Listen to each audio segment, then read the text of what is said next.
Jangan lupa komen, like, and subscribe. Ya.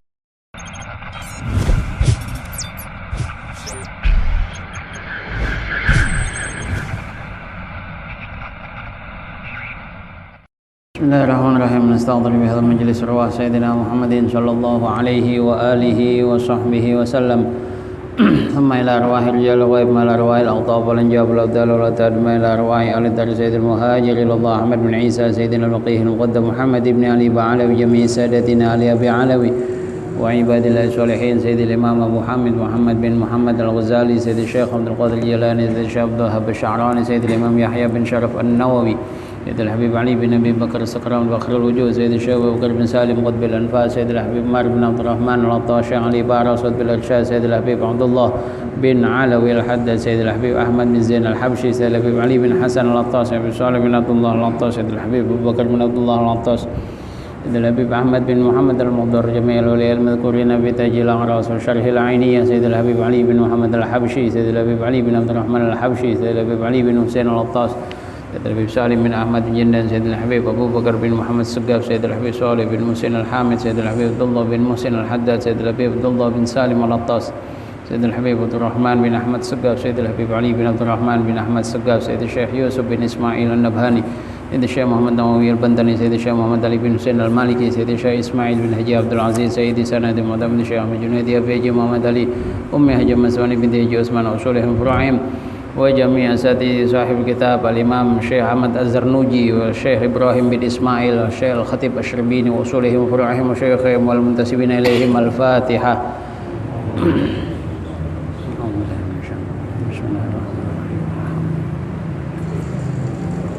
إياك نعبد وإياك نستعين اهدنا الصراط المستقيم صراط الذين أنعمت عليهم.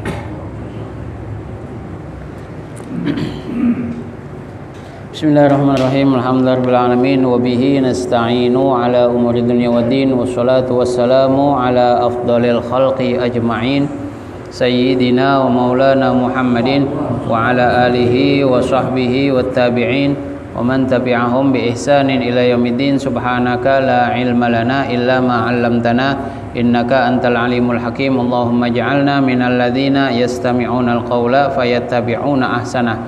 Amma ba'd. Segenap jamaah Majelis Ta'lim Safinatun Najah dan juga jamaah Musholla Darul Istiqomah, para pengurus Majelis Ta'lim dan pengurus Musholla, para habaib, asatid, para hujjat, bapak-bapak, saudara-saudara sekalian rahimakumullah. Alhamdulillah, puji syukur kita panjatkan kehadirat Allah Subhanahu wa taala yang masih terus memberikan kepada kita nikmat iman dan Islam, nikmat sehat wal afiat, taufik dan hidayah, bisa bersama-sama kita melangkahkan kaki datang ke Majelis Ta'lim Safinatun Najah, ke Musholla Darul Istiqomah, dalam rangka kita beribadah kepada Allah Subhanahu wa taala, berzikir, menyebut nama Allah, bersolawat kepada Rasulullah, dan sebentar lagi kita akan tambah ibadah kita dengan menuntut ilmu, membaca, mempelajari dan berusaha untuk mengamalkan apa yang tertulis di dalam kitab Ta'limul Muta'allim, yang tentunya akan membawa manfaat dan kebaikan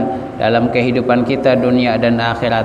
Dan mudah-mudahan juga kumpulnya kita di malam yang mulia ini menjadi sebab turunnya rahmat dan ampunan dari Allah Subhanahu wa taala. Amin ya rabbal alamin. Salawat dan salam tak lupa kita haturkan kepada junjungan kita Nabi besar Muhammad sallallahu alaihi wa alihi wa sahbihi wasallam, beserta para keluarganya, para sahabatnya, dan orang-orang yang senantiasa berjuang di jalannya. Baik jamaah sekalian, malam ini kita giliran membaca kitab Ta'limul Muta'allim yang sampai di halaman 38 ya, baris keempat ya, kila ya. Halaman 38 baris keempat ya, setelah titik itu ada kata-kata kila. Bismillahirrahmanirrahim. Qala al-mu'allifu rahimahullahu ta'ala wa adaman naf'a bihi wa bi barakati ulumihi wa bikum fid dharaini amin. Qala radhiyallahu ankum. Bismillahirrahmanirrahim. Qila, ada yang mengatakan ini masih berhubungan dengan anjuran untuk menyedikitkan makan, khususnya buat mereka yang sedang menuntut ilmu, ya, dianjurkan untuk menyedikitkan makan, ya. Selain itu juga bukan cuma buat yang menuntut ilmu, tetapi juga buat semuanya. Sampai kemarin kita bahas, ya, begitu kuatnya semangat orang-orang yang mulia untuk menekan hawa nafsunya, khususnya hawa nafsu perut, sampai di antara mereka ada yang bisa makan 1 kali 1 minggu, 1 minggu 1 kali makan, ya, yaitu Sayyidina Abu Bakar As-Siddiq radhiyallahu anhu di antaranya, ya, itu beliau makannya seminggu sekali. Ya, makannya seminggu sekali dan nggak pakai ngemil, ya, nggak makan nasi, makan nasinya seminggu sekali, tapi setiap hari Indomie, ketoprak, sotomi, gitu ya, kopi, ya. Nah, itu dalam rangka mereka menekan hawa nafsunya, ya. Selain untuk menekan hawa nafsu, juga ada banyak keuntungan buat mereka yang tidak memenuhi perutnya dengan makanan dan minuman. Nah, maka dikatakan di sini kila, ada ulama yang mengatakan al-bitnatu tudhibul fitnah. Al-bitnatu yakni perut yang kenyang, ya, perut yang penuh, itu tudhibul fitnah, menghilangkan kecerdasan. Ini fitnah pakai to, bukan fitnah pakai ta, beda tuh, ya. Kalau fitnah yang kita kenal di dalam bahasa Indonesia, ya, di dalam ungkapan fitnah lebih kejam daripada pembunuhan, itu pakai huruf ta. Nah, kalau di sini pakai huruf to, fitnah, sama dengan salah satu sifat wajib Nabi, apa? Fatonah. Ya, fatona. Jadi perut yang kenyang atau perut yang penuh itu menghilangkan kecerdasan, ya. Kenapa? Karena kalau udah perut kenyang, otak diajak mikir juga segen, maunya ngapain? Nah, ya, tidur, nyender, ya, mager, ya, mager. Ya, itu udah bawaannya tuh. Ya, udah bawaannya, ya. Bahkan dikatakan apa, kalau orang punya hajat, ya, ada orang punya hajat, punya keperluan, di antara cara untuk memudahkan hajatnya itu bisa terkabul, bisa terlaksana adalah dengan mengosongkan perutnya, ya. Berdoa itu bagusnya lagi lapar. Kenapa? Ada kesungguhan. Ada kesungguhan. Ngemis lagi lapar sama perut kenyang beda tuh. Ngenesnya beda. Ya, ngenesnya beda. Ya, kecuali kalau dia udah latihan. Mau lapar, mau kenyang, ngenes aja pokoknya. Latihannya panjang tuh begitu tuh. Ya. Wa hukiya an Jalinus, ya, diriwayatkan dari Jalinus. Tahu siapa ini Jalinus? Kang Soto kali ini. Annahu qala, bahwasanya dia pernah berkata, ar-rummanu naf'un kulluh. Apa namanya tuh? Delima. Delima itu bermanfaat semuanya, yakni kullu ajza'ir rummani nafi'un. Setiap bagian dari delima, buah delima itu ada manfaatnya, ya, ada manfaatnya. Cuman karena jarang nih pohonnya, gitu ya, jadi kita susah makannya. Wassamaku dororun kulluhu. Sebaliknya, ikan itu semuanya membawa kemudorotan, ya. Mungkin kalau dimakan sama tulang-tulangnya kali itu, ya. Ya, ini pengetahuan yang ada pada masa lalu ya, pengetahuan yang ada pada masa lalu ya. Kita nggak bicara tentang tinjauan kesehatan di sini ya, karena kalau ditinjau dari segi kesehatan nanti panjang lagi ya. Maka bahkan dikatakan ikan itu, daging ikan lebih baik daripada daging sapi karena mengandung protein yang tinggi dan mengandung lemak yang rendah ya. Jadi buah delima itu mengandung manfaat semuanya ya. Ikan mengandung mudorot semuanya ya. Mudah-mudahan tukang ikan nggak denger nih. Wa qalilus samaki, tetapi kalau begitu karena buah delima mengandung manfaat yang banyak, yang besar, berarti kita boleh makan delima sebanyak-banyaknya. Nah, ntar dulu. Wa qalilus samaki khairun min katsirir rumani. Sedikit makan ikan itu lebih baik daripada banyak makan delima. Makan ikan tapi sedikit dibandingin sama makan delima banyak. Bagusan mana? Bagusan makan ikan sedikit. Kenapa? Sedikitnya itu yang bikin bagus. Buah delima banyak manfaatnya, tapi kalau dimakannya banyak jadi nggak bagus. Kenapa? Ada memperturutkan hawa nafsu ketika memakan sesuatu dalam jumlah yang banyak. Ya, dalam jumlah yang banyak. Wa fihi aidon, nah di dalam banyak makan ya, selain ada keburukan-keburukan yang telah kita ketahui di pembahasan sebelumnya, di dalam banyak makan itu ada mudorot yang lain, yakni apa? Itlaful mal ya, buang-buang duit ya. Bener gak? Banyak makan buang-buang duit gak? Buang-buang duit. Makan satu porsi di warung makan 20.000, kalau makan 2 porsi berarti 40.000 ya. Itu secara logikanya begitu aja. Buang-buang duit, banyak makan. Wal aklu fawqash shibai dararun mahdun. Dan makan melebihi batas kekenyangan perut, melebihi kapasitas perut, itu sudah pasti membawa kemudorotan, udah pasti ya. Perut isinya misalnya 1 porsi makan ya, diisi 2 porsi, bagaimana? Nggak bisa napas, karena kita punya usus ya, kita punya perut, kita punya lambung, ini mesti proporsional isinya ya.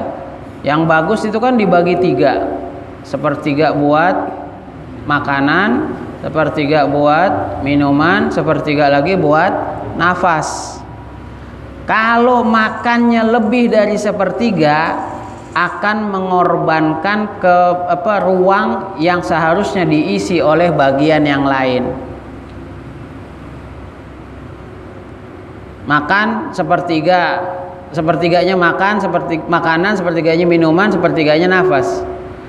Dia banyakin makan. Kira-kira yang berkurang bagian minum apa bagian nafas?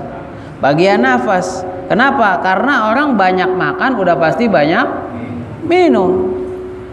Maka yang dikorbankan adalah bagian atau ruang untuk nafasnya.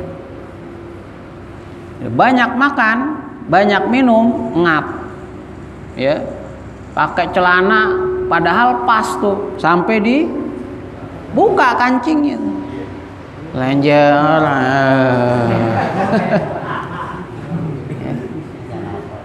sama begitu ya. Susah itu. Itu baru awal. Setelah makan, belum dampak yang akan terjadi dalam jangka waktu panjang. Timbul berbagai macam penyakit ya. Penyakitnya yang paling pertama itu penyakit malas. Pasti orang kekenyangan mau ngapain? Suruh lari, mau gak? Udah selonjoran aja. Wa yustahaqqu bihil iqab. Ya, wa yastahiqqu bihil iqaba fid daril akhirah, dan dia berhak mendapatkan hukuman di akhirat. Kenapa? Li'annahu haramun, karena haram. Banyak-banyak, kulu washrabu wala tusrifu. Makan silahkan, minum boleh, tapi jangan berlebih-lebihan. Kenapa? Karena kalau udah berlebih-lebihan, apaan aja walaupun halal itu akan menjadi bahaya. Gitu. Halal kalau berlebihan juga nggak boleh. Itu halal, apalagi haram. Wal akulu, banyak makan, baghidun fil qulub, itu dibenci, ya, di dalam hati. Hati siapa? Hati orang. Lagi acara nih, makan di nampan berempat, satu orang makan setengah nampan misalnya, yang tiga bagaimana?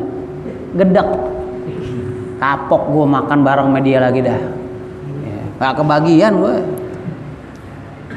dibenci sama orang.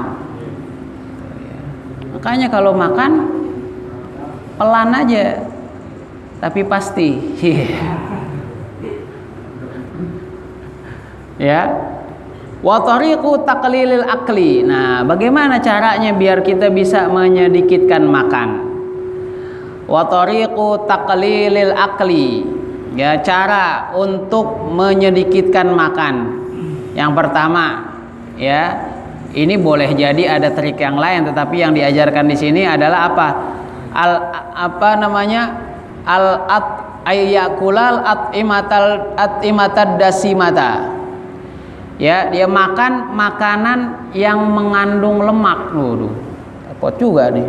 Maksudnya biar cepat kenyang. Jadi makan sesuatu yang walaupun sedikit tapi bikin kenyang. Ya, misalnya nggak usah yang mahal-mahal gitu ya. Ketan, tetel tuh. Lo makan ketan dikit aja, kenyang tuh. Awet lagi. Ya kalau enggak yang mahalan dikit lah, ya kue Black Forest gitu. Tiramisu. Lo tahu nggak? Enggak tahu lo tuh. Lo taunya klepon. Makan makanan yang walaupun sedikit dimakan tapi bikin kenyang. Ya, yang berlemak gitu ya, yang berlemak. Cuma nanti orang yang punya penyakit kolesterol komplain lagi. Oh, nyuruh gua makan yang berlemak, mau gua cepat mati tuh gitu. Kemudian apa? Wa yuqaddima fil akli al-altaf. Ya, dan mendahulukan makan makanan yang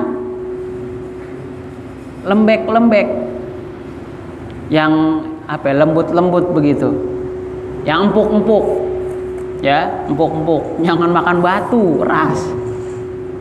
Wal ashha, dan yang paling diinginkan, ya, ada makanan banyak pilihannya. Kita mau makan yang mana? Yang paling kita pengen makan itu duluan kita makan. Jangan kita jadiin yang paling enak itu yang terakhir. Kalau kita jadiin yang paling enak yang terakhir, yang nggak enak embat juga. Kan biasanya gitu ya. Yang enaknya tuh kita makan terakhir. Pertama nggak enak dulu. Gak enak, lama-lama meningkat enak yang terakhir nih, biar husnul khotimah makannya nih. Bukan, kalau begitu semuanya kita makan. Tapi kalau yang paling enak udah kita makan, terus ngelihat yang gak enak, gimana? Sayang-sayang yang enak tuh, ntar ketiban sama yang gak enak, kan begitu? Ya, mau gak gitu? Enggak gitu. Lo doyan makan gimana? Ya. Jadi yang paling kita inginkan itu yang pertama kita makan. Ya. Kalau seandainya setelah makanan yang paling kita inginkan udah kita makan, kita mau makan lagi, jumlah makanan yang akan kita makan itu nggak banyak. Ya. Cuma kalau kebiasaan itu biasanya yang terakhir itu yang paling enak dimakan. Ya. Kayak makan nasi, ada tempe, ada tahu, ada ayam. Pertama makan nasinya sama apaan? Sama tempe sama tahu. Ayamnya digadoin begitu ya. Begitu gak? Apa enggak? Dari awal semuanya udah dimakan? Ngaruh emang lo. Wal asha yang paling diinginkan. Wala yakula ma'al ji'an. Nah ini juga triknya nih, biar makannya nggak banyak, jangan makan bareng sama orang yang kelaparan. Orang kelaparan makannya gimana? Wow, lahap. Kita ngelihat orang makan lahap, ikutan. Kenapa? Takut kehabisan. Intinya di situ. Pasti begitu. Orang makan, wah cepet banget ya, ngebut juga gitu ya. Jangan makan namanya orang sindang. Waduh, tuh pasti begitu ya, bisa begitu tuh ya. Pengaruh tuh ternyata. Makan yang sama yang makannya sedikit. Kalau ada makan nampan bareng sama Habib sama Ustadz tuh, makannya kan dikit gitu. Ya, jamaah yang biasa ikutan makannya dikit apa banyak? Banyak juga gitu. Emang sengaja deh makan bareng sama Ustadz sama Habib biar porsinya dia banyakan bagiannya. Jangan makan bareng sama orang yang kelaparan. Kenapa? Nanti kita ikutan makan banyak, takut nggak kebagian sama dia. Illa idza kana lahu, ini ghordun, ini bukan aradun ini ya. Kalau aradun nggak cocok artinya. Ghordun sahihun, kecuali kalau ada tujuan yang benar di dalam banyak makan, fi kasratil akli. Ya, kalau ada yang dituju, misalnya apa? Bi ayyataqawwa bihi 'ala siyami was sholati wal a'mali syaqqati falahu dzalik. Kalau ada alasan yang bisa dibenarkan, ada alasan yang benar, yang bagus untuk banyak makan. Misalnya apa tujuannya banyak makan? Bi ayyataqawwa bihi 'ala siyam, biar kuat puasa. Was sholat, biar kuat sholat. Wal a'mali syaqqah, dan melakukan pekerjaan-pekerjaan yang berat. Kalau nggak makan, kalau makannya nggak banyak, nggak bisa ngerjain pekerjaan-pekerjaan berat. Biasa kerjanya macul, ya gali kubur berat tuh. Pernah nggak lo? Nggak ngeliatin doang, macul gimana nggak berat? Makannya sedikit, nggak kuat macul. Pokoknya kerjaan-kerjaan yang berat dah, kuli panggul. Nggak banyak makannya, nggak kuat panggul. Nggak dapat duit, nggak bisa makan. Ya nggak bisa kerja, nggak dapat duit kan begitu. Bener gak? Iya bener kan. Akhirnya banyak, nggak apa-apa, ada tujuannya. Begitu juga kalau makan sedikit, nggak kuat puasanya.